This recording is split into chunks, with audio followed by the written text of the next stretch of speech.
Good morning, everyone. Happy Friday and welcome to the Rangers Review morning briefing for Friday, the 19th of January. I'm here with a full squad. I think it's the first time for a while. First of all, Chris Jack. How are we doing, Chris?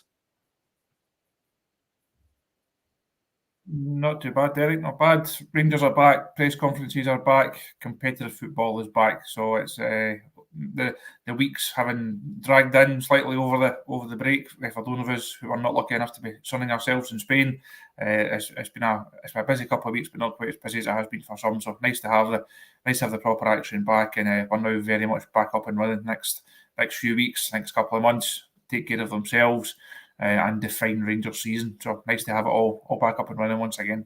Yep, can't wait to see Rangers back in action tomorrow against Dumbarton, of course, over there at the Rock. Let's hope that the game is on. I know it's been some freezing conditions over the last few days. Stevie Clifford also joins us. How's it going, Stevie? Good morning, mate. Good morning, everyone. Yeah, just glad that we're back in competitive football. I think that's the same as where everybody is. Yeah, it's been it seems like it's been an age since Rangers were last in action. I know Copenhagen and Hertha Berlin were friendlies, but it's not the same as competitive action. Anyway, let's get on to the news. I warn you beforehand, folks, there's not much in the way of transfers before we begin. Quick word for our podcast sponsors, the MPH Group. If you're looking for some home improvements or even a new boiler, then these are the guys to call. The all-important links are in the description below. Go and give them a call if that is something that you are thinking of. Right, where shall we start then? In terms of transfers, not a lot happening, I've got to say, folks, as I mentioned. No imminent incomings, it's fair to say. I've plugged in the striker in the Rangers transfer latest and the need for a striker because Rangers' need for a striker, Chris, is pivotal. For me, it is the difference between having a title chance and not. I would be concerned if Rangers are going into I think tomorrow will take care of itself. No disrespect to Dumbarton, but Hibs next week and beyond. I would be concerned if Rangers are going into those games with just Cyril Dessers as the out-and-out striker. I know Fabio Silva's been brought in. He's not going to be, he's said it himself, he's not an out-and-out number 9. I'm discounting seeing Kamaru and Danilo. So it is a problem. Rangers need to bring in a striker, and time is of the essence for me. Time is marching on, but they do still have a bit of time on their side. The manager was asked a couple of questions about transfers after the game the other night there, and he's been asked, like, how close are you? And he's got this answer, oh, well, nothing's ever close until the players in the building and it's signed. And you can understand where he's coming from, because clubs have been stung before with players signing and then are looking like they're going to sign and also changing their mind. So I don't think we're going to get much out of him in terms of a transfer update later on. He's presser this afternoon. I'm sure he'll be asked, but I don't think we should expect him to say yes, there'll be a new signing in tomorrow morning and he'll make his debut against Hibs. So I think that I can understand why people are getting a bit anxious about it. I expected Rangers to do more earlier in the window when they had also the break, they had the time in Spain, had the 2 friendlies lined up. That seemed like the ideal time to get most of your business done if possible. Give guys time to bed into the squad, give them time on the training pitch, give them a couple of games to get up to speed. That's obviously not happened. But as you say, Derek, I think the next fortnight now defines Rangers' season. If another striker comes in, you fancy their chances of potentially doing something in Europe, fancy their chances of doing something in the Scottish Cup, and you certainly have to find something to put together a strong challenge for the title. If they don't, they're going to be left very, very short, and I just don't see the team as it stands having enough goals in it. We know what Tav will do in terms of numbers. You're hoping like Cancun can chip in. You're hoping Osasima can come back from AFCON and chip in. You need the likes of McCausland and Matondo to chip in. These guys are not going to score the level of goal regularly enough to make Rangers title challengers. They need another striker in the door. There's been a lot of names doing the rounds, a lot of names linked, a lot of names knocked down. But I say what Rangers do between now and the end of the window, I think that shapes their aspirations for the second half of the season. I have to remember 12 months ago, Cantwell and Raskin came in fairly late on. Just because you've not signed somebody by the 19th. Doesn't mean to say you're not going to sign MD at all, but I do get why people are getting a bit, anxious over the lack of concrete transfer news. But the manager seemed content with the situation the other night there, so we have to take him at face value, take him at his word, and if he's happy, then we have to trust the process. Yeah, absolutely. Before I come to you, Stevie, just before I forget, a quick shout out to Cal over there in Belfast. He never misses a show, I'm told, by his good dad, Gio, and big shout out to Gio as well. Good to have you tuning in, guys, on this Friday morning. Hopefully you're enjoying the show as well. Right, Stevie, there's a question that came in here. I want to direct it at you. We were on, was it Wednesday, I think it was, or Tuesday? I think it was Tuesday. Was it Tuesday or I can't even remember. Who cares? OS19 says, is it concerning that there are not even any links or rumours at the minute? Rangers very much keeping their cards close to their chest. There have been some names linked. Rangers have been quick to shoot down any of those with if there isn't any mileage in it. Is it a concern for you, Stevie? Yeah, look, I think at this moment in time, I think Chris summed it up quite well, but I am concerned at this moment about the lack of movement in the transfer market. I think that what makes it even more worrying is that we were all aware of what was needed. I think, Derek, when this transfer window opened and the urgency to go and get somebody to put the ball in the net is it's obvious. So I'm like Chris. I'm prepared to be as difficult as it is and as annoying as it might be to a lot of people, and it's annoying to myself as well. I feel like we have to at least let them see out this process and then react from there. And the problem this board's got and the problem this club's got is if they don't get somebody in, I don't think we've got enough to win this league. And Chris said it himself, he thinks that as well. Derek, I think you're there. So I think that's where we all are, and it's certainly where the support is. And I think the support feel like we've got a real good chance of at least making a good go of this if we have somebody that can put the ball in the net.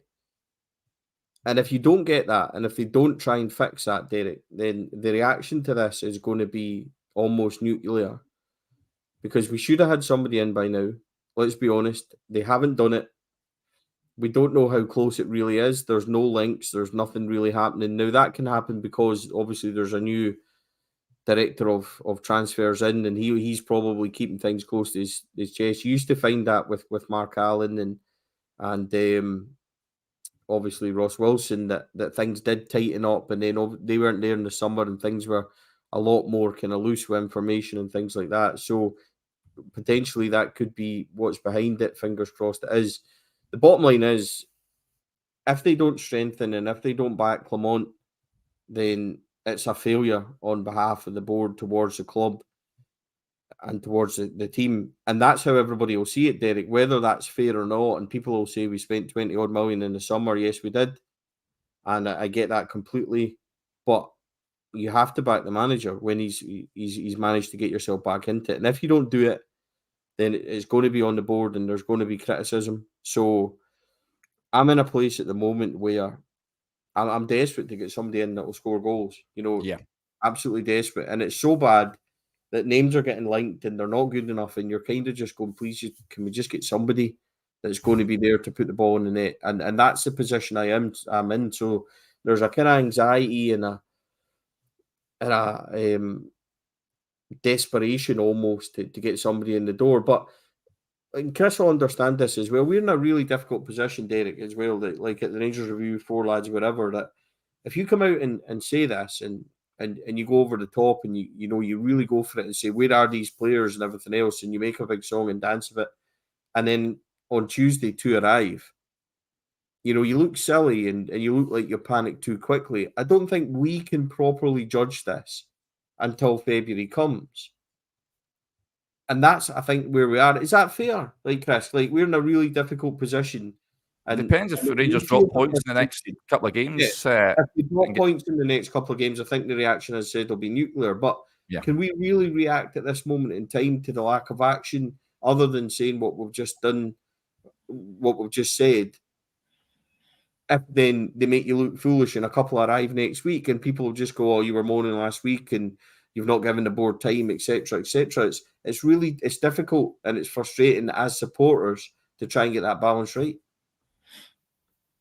Is that fair, Chris? I think you're right there, Stevie. As you said, the reaction I think over the last couple of days has been understandable, but people do have to remember we're only halfway through the window. If we're sitting here in 3 weeks' time and Rangers haven't signed another striker, I think all the criticism, all the fears are then perfectly well founded, because we know the squad is then going to be too short. The manager has held up his end of the bargain so far. He would have had certain promises, I'm sure, when he came in to replace Michael Beale. He would have wanted to know then, what budget have I got? What am I able to do? If I can get players out, do I then get that to spend? How can I rebuild or remodel the squad during what is a difficult window? So I'm sure he's been fully aware of how things would have unfolded heading into January. So I think he would probably have liked to have people in the building sooner, but he's also not going to come out and say that. If we get to the end of it and Fabio Silva is the only striker and there's a left-back replacement for Yilmaz and the squad is roughly the same, then I think people are right to be upset. But right now, so we're only halfway through it, and as much as we all want, it's exciting to see players coming in. It's exciting to see links and players with a scarf over their head and new interviews and new guys on the pitch. That's all great, but it's not as if we're sitting here on the 29th of January and nothing's happened. So I think that there's still a bit of time. And I get that people are eager for transfer rumours. Every time we come on the show in the morning, it's what about him? What about him? Are we signing him? What about him? As if we're sitting on a bank of transfer stories that we're not putting out. There's nothing. It's very, very quiet at Rangers at present. It's actually quite quiet across Scottish football right now. There's not a lot of business being done across the board. Yeah. So Rangers know what needs done. If that business is not done by the end of the window, by all means, it's then questions of Neil Scotland, it's then questions of the board, it's questions of the manager, it's questions of the executive.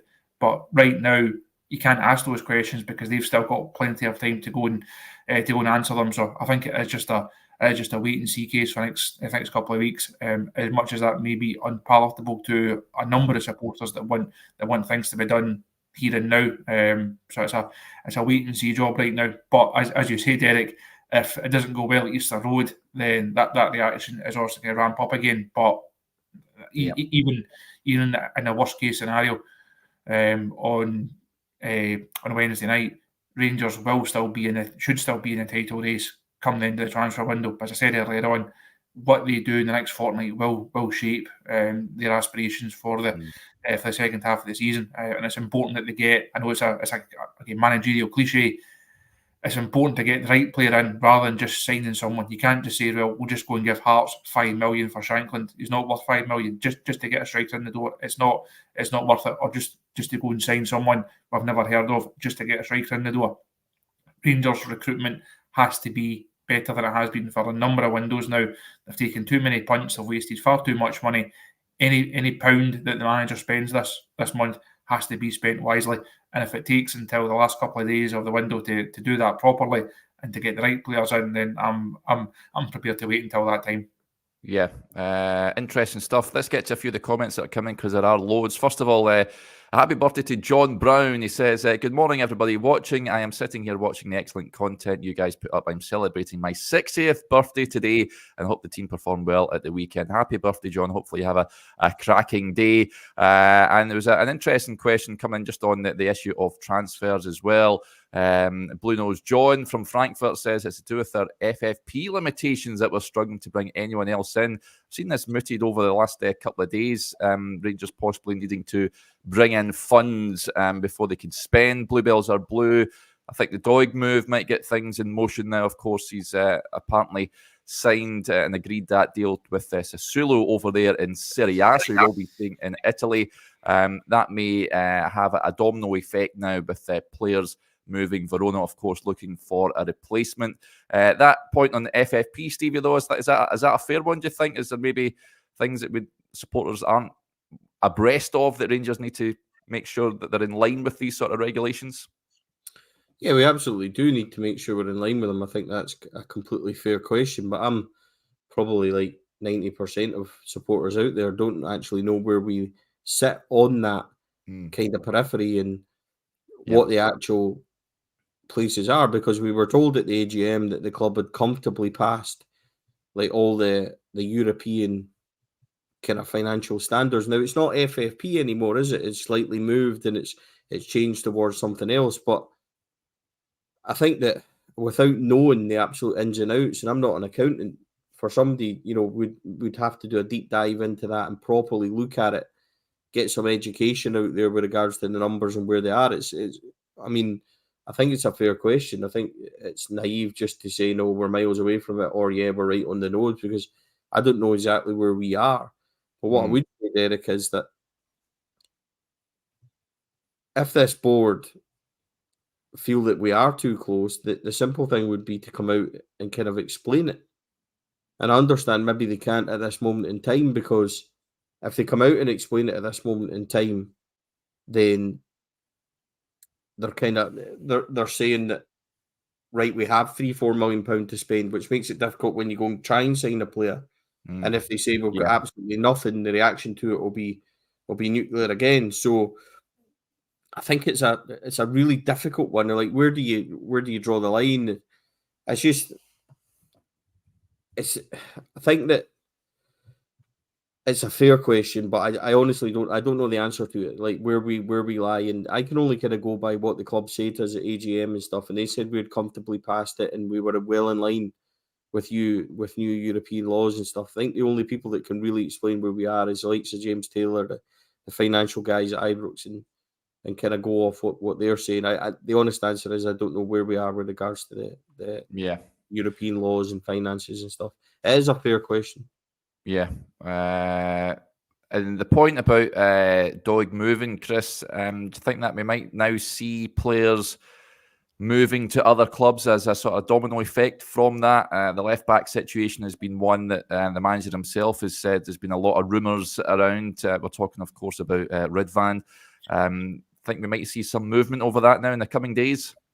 Potentially, but as we've just said over the last 17, 18 minutes or so, the left back one's not really the key area for me. If Rangers were to sell Ridvan and get a left back in on loan, that's not going to define their season. That's not going to shape what they can achieve over the second half of the year. If Barisic plays every game between now and the end of the year, I don't think that's going to cost Rangers the league or win Rangers the league. What's going to cost Rangers the league or win Rangers the league is what they do in the final third. They need another striker. I'd like to see someone that can play wide off both sides as well. One to give McCausland a hand, one to give Seema a bit of backup, because I remain doubtful over Matondo's long-term impact, even though he took his goal well the other night there. So there's a lot of work to be done for Rangers on the squad going forward. For the next fortnight, it's basically patch it up and get out of January in as best a shape as you can. And what happens at left back? Yes, it's interesting. Yes, it also has an impact on the team and the squad. But for me, it doesn't have a big impact on what Rangers do. If Ridvan was to move on, I think it would make sense. I know we spoke about it the other day, Derek.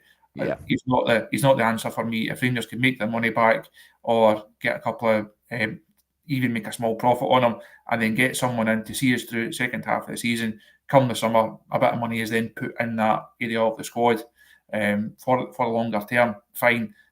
For me, that's not a priority right now. It's something. Yes, it's interesting. It's obviously something the manager has to be aware of.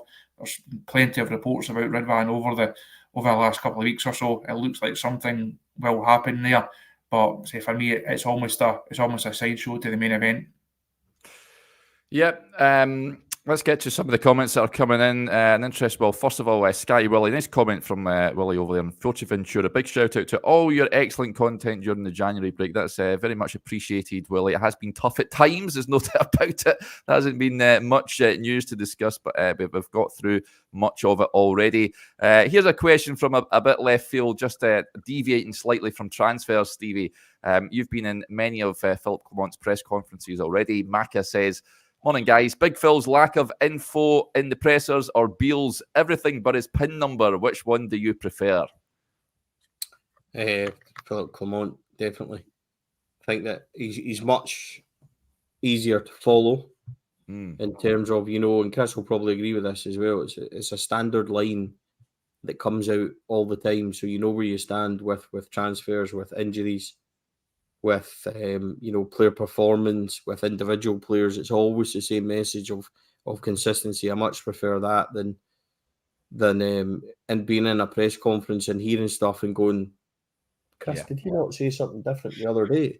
And that's what we were doing all the time when it came to Michael Beale. And I'm not trying to rewrite history. I really like Michael Beale. I think that he was a very decent guy, sadly just out of his depth when it came to being in our management. And despite everything, I hope that he goes on to kind of do well. But he's no longer our issue. You know what I mean? He's gone from the club, and I would rather have what we have now. Listen, I think Clement's done a really smashing job, and he has turned it round remarkably well to be in a position where we are, where we've managed to land the League Cup and win the Europa League group and get ourselves back into some sort of contention in the league. I think that what we've demonstrated in the first kind of 20 odd minutes of this show, Derek, and Chris as well, is that there's an underlying kind of frustration and desperation amongst all of us, just like there is anywhere in the support, that give us some signings, please give us a striker. And my whole article this morning kind of looked at that jovial side of it, about how we react to things in the comments, and the bottom line is, give us a striker and win the games. That's all we really want to do, and it's that there's that there. But no, I think Clement's press conferences are good. I think they're really to the point, and you don't get lost in them as much. So I definitely would prefer Clement. It'd be interesting to hear Chris's. Chris has been around doing this game for years and years, so it'd be interesting to hear his thoughts on it as well. Chris, you a fan of Big Phil? Yes, I think he comes across really well. He's got a nice blend of a kind of serious side of him, but being quite kind of light-hearted and quite kind of jovial. And he's had the line about he doesn't have a magic wand. He's the one about he's not Harry Potter. He spoke after the Ross County postponement, talking about the pictures of him with the snow cannons and stuff on the roads. He's got that kind of light-hearted side to him, but I think he's got that edge to him as well. I'd much rather. Being Rangers manager, there's a lot of aspects to it. How you deal with the press is a big part of it. I think we saw Steven Gerrard being very, very good at it, very accomplished at it. Michael Beale less so. And I think we're seeing Clement, who's very much more from the Gerrard school. If you ask him a straightforward question, normally you get a straightforward answer. If you ask him a silly question, he'll let you know you've asked a silly question. If you ask him something he doesn't want to answer, then he plays that in a certain way as well. But I think there's always something in there. As Stevie said, I think Beale was too contradictory at times. He was getting himself tied in knots, not even just from week to week. Sometimes, like within different press conferences, between his broadcast one and then his newspaper one, there'd be different slants on things. So I don't think Beale mastered that side of it. I don't think that the media side of it was his forte. But I think Clement has been really impressive so far. He's been good to deal with. Doesn't speak in cliches. Doesn't speak in buzzwords. He's a very straightforward big guy. And I think we see the players, the way they've spoken about him in the last few weeks, about his messaging being clear, his demands being clear, standards rising. I think you can get a sense of that from his press conferences. You can imagine him going into a training situation or going into a dressing room situation and just being straightforward to deal with. Everybody knows where they stand. Everybody knows exactly what he wants from them. I think that's going to come through in his media work as well, and the way that he's dealt with it. So he's obviously back on and gets 2:15 for the player and 2:35 for the manager later on. So a wee bit later today, but we'll see what he's got to say for himself later on. But anybody who's expecting a rundown of injury news and transfer targets is going to be left disappointed. But I think that's certainly from his point of view, the club's point of view. Yes, we would prefer if he was going to be more open and start firing names and start giving us lines left, right, and centre. But that's not how he conducts his business.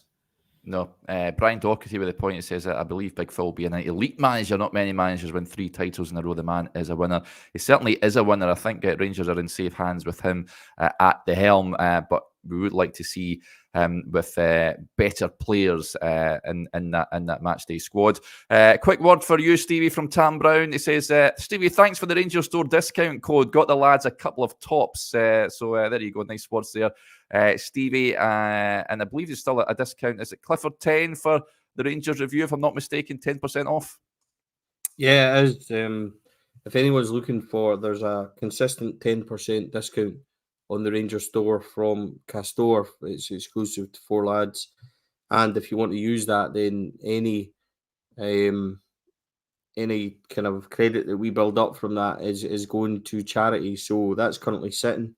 I think we're upwards to round about kind of £50 for that now, Derek. So I've chosen to kind of withdraw that once it gets up to £100. So once that's there, it'll do some charity, some good, and it gets everybody kind of 10% off. It's almost like getting free postage every time. So if people are using the Rangers Store, they can bear that in mind. And if they're signing up for Rangers View, yeah, Clifford 10 sounds like the striker we all want, really, but it's really not, So, but that'll get you 10% off the Rangers Review as well. So do my best, Eric, to make sure there's a wee kind of bonus sign up for folk where they are and across the board. So, give us a proper number 10 might be nice, but yeah.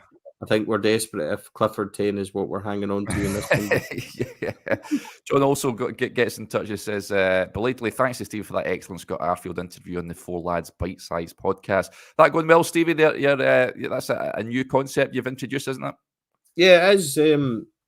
It's really difficult because there's so many good quality podcasts and good Rangers stuff out there that, to start something new and kind of develop things is difficult. But it's free out there for people to listen to. I think you're regularly getting thousands of people listening, Derek, and the feedback seems to be good. And it's a really difficult time at this moment in time because everybody's screaming for signings, and we all want that. And there's nobody more frustrated, I think, than us in here this morning. So whenever you're trying to do something, people are just like, yeah, Stevie, very good, but when are we signing somebody? And I feel like that as well. So I'm thankful for that, everybody that's kind of listened. Scott Arfield done incredibly well interview-wise. I think it's the most popular thing I've ever done.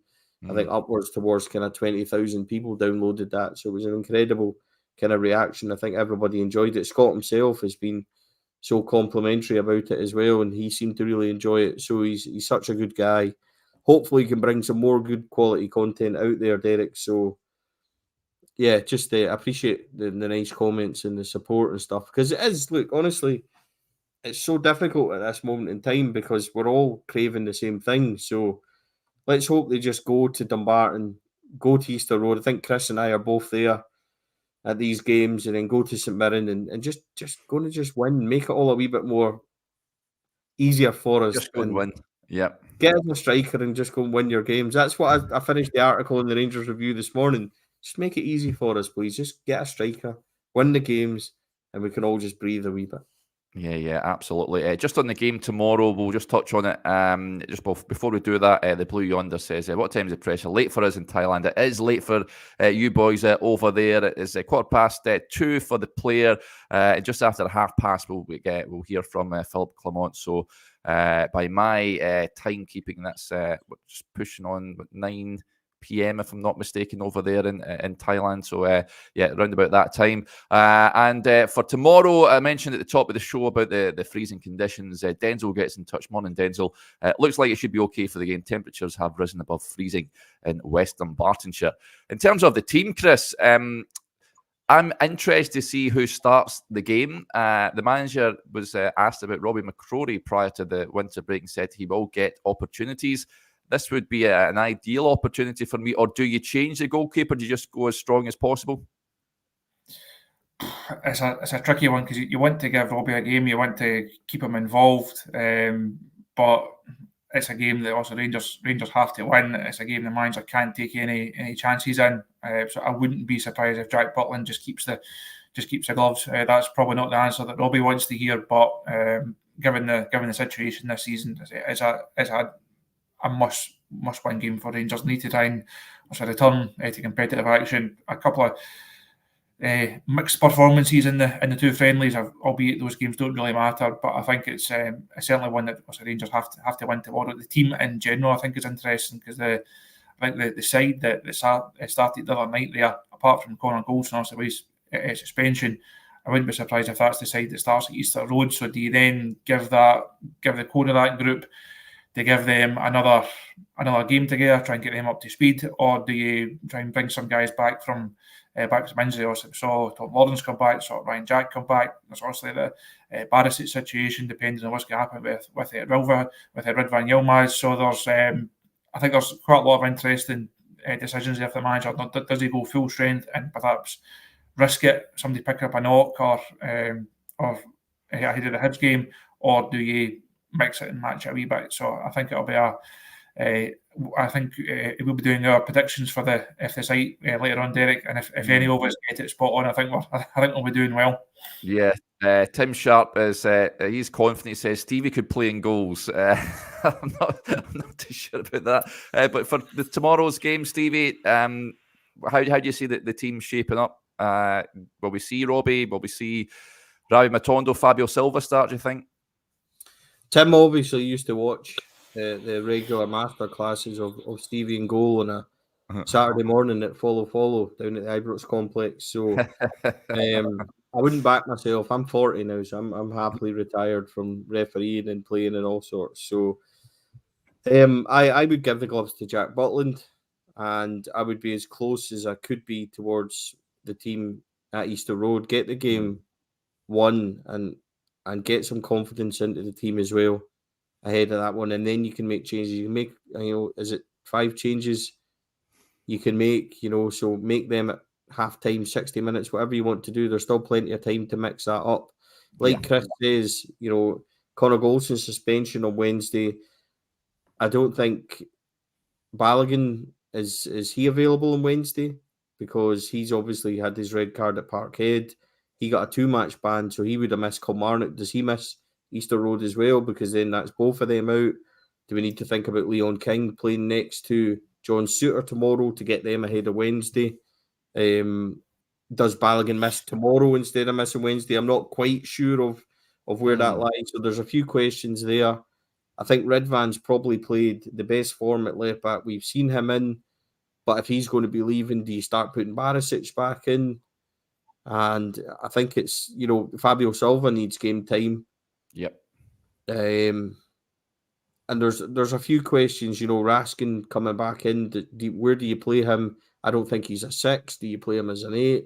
So there's always questions about what we should do, Derek. And I would be shaping more towards starting the team that I want to play against Hibs and St Mirren, because this next week, this run of 3 away games is absolutely vital. If you don't nail that, then the goodwill and the kind of spirit and kind of movement towards the league and everything that you built up can very quickly evaporate. If you go and win them and then you bring in a striker, all of a sudden the support is flying and things are good. So this next week or so of games and transfer activity can really shape things. So as I said, please just go and win and get it done so we can all breathe a sigh of relief.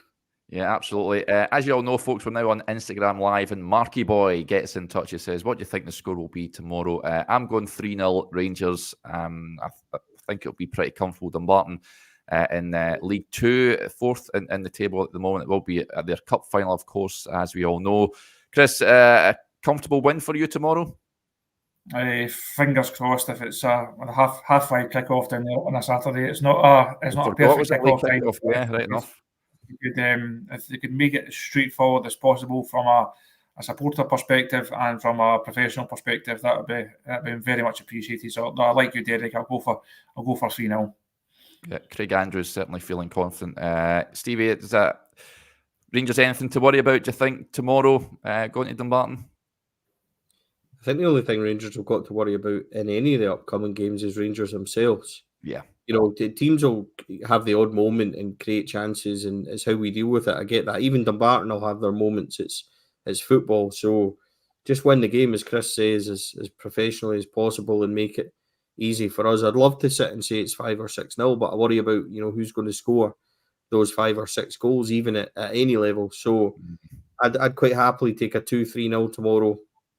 No injuries, a good confident performance, and then head into Easter Road, Derek. So it's going to be interesting, but it should be good fun as well. I'm looking forward to it tomorrow. Chris and I are going together. We're going together to Easter Road. So yeah, it should be a good trip. It'll certainly be cold. But big game for the women tonight as well, Derek. Just before we finish, Yes, if we could mention that, it's the cup semi-final. You can get yourself along to Airdrie and watch that. I think it's £10 if you want an adult and a child ticket. Kicks off at 7:35. If you can't make it, it's live on Sky. The girls have done so well this season. They've drawn one game. They won last week 10-0. And it's just, I know that sounds, people say it's a women's game, Stevie, 10-0, but Dundee United, who they played, aren't a 10-0 team. And the way they attack and the way they play, they've beaten Celtic already a couple of times this year. So it's a big one for them. So just a good luck to the Joe Potter and the women team tonight. Hopefully they can go and get the business done. Yeah, hopefully it's a winning weekend starting tonight. Yep, I was going to do something as well. At the game last week, Jane Ross scored 5, and she told us something interesting. She said at half-time, the manager, Joe Potter, who I think done a really good job with the women, she said, Celtic have won 9-0 today. We want to go and win 10-0. And I thought throughout the club, that's the kind of message I want. Let's go and do our business and get ourselves done. So I thought that was a great wee line there to hear about the manager. She clearly gets it and understands. And I just mean rivalry in terms, we should be striving to do everything we can. So good luck to the team tonight. Absolutely. Yeah, here. Right, folks, that'll do us there. Thanks to everyone for interacting with the show. As ever, it's much appreciated. As Chris mentioned, the press conference is taking place this afternoon.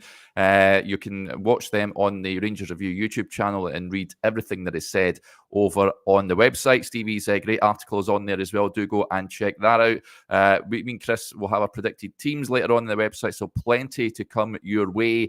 If we don't speak to you later on, then have a good weekend. Hopefully your team wins on Saturday. Hopefully the game's on, and we'll have a chat on Monday morning. So enjoy your weekend. Bye for now.